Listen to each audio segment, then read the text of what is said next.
reportage, c'est, on va dire, d'embrasser toutes les activités d'Audition Solidarité, à savoir l'Hôtel Dieu, à savoir aussi tout l'aspect logistique à Dax, peut-être moins connu, mais quelque chose d'assez important, parce que c'est là que toutes les idées fourmillent et tout se met en place.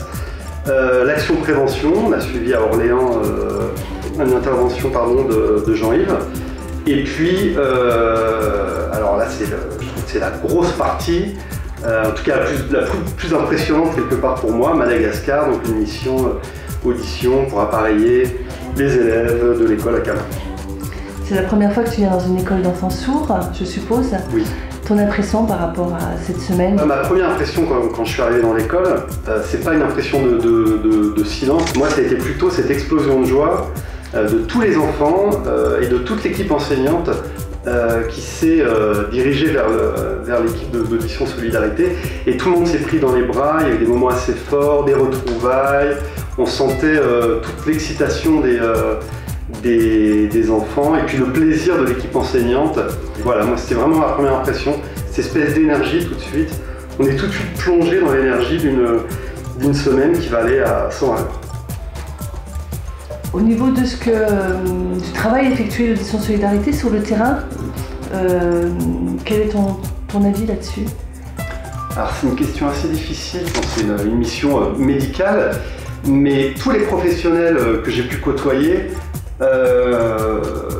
font passer l'humain avant tout, c'est-à-dire qu'on va avoir des petits gestes médicaux, on va avoir l'équipement, les appareils, mais en même temps tout se fait avec beaucoup de sourire, beaucoup d'accompagnement. Il y a des enfants qui sont un petit peu tendus, et puis dès le secrétariat, il y a une prise en charge avec le sourire, on installe l'enfant, on joue avec lui, après on passe donc par tous les différents stades de la prise en charge, et il y a tous ces sourires, ces poignées de main, ces choses qui font que l'enfant passe d'un stade certainement un petit peu stressé, et à la fin il est complètement détendu, et ça j'ai trouvé ça, moi je l'ai vraiment ressenti ce truc-là.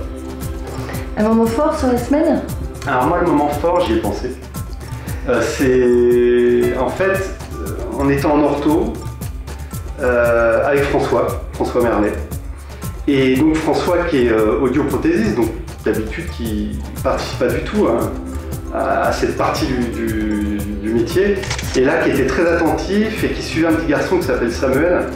Et c'est un petit garçon qui a tout de suite montré des capacités énormes d'élocution.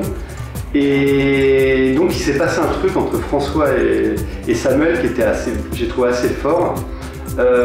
C'est-à-dire que le petit a commencé à prononcer le prénom de François, et on a senti là chez François un sentiment de travail accompli.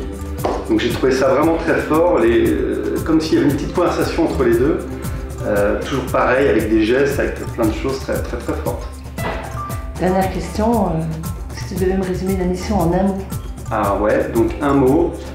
Moi en un mot, je dirais écoute, parce que je trouve que l'écoute c'est quelque part ce que va vivre l'enfant qui est appareillé. L'écoute, c'est finalement l'échange qui se passe entre l'équipe d'Audition Solidarité et les enfants. Et l'écoute aussi, c'est le travail qui se passe entre l'équipe d'Audition Solidarité et les enseignants. Donc je trouve que c'est un mot qui fédère vraiment cette mission.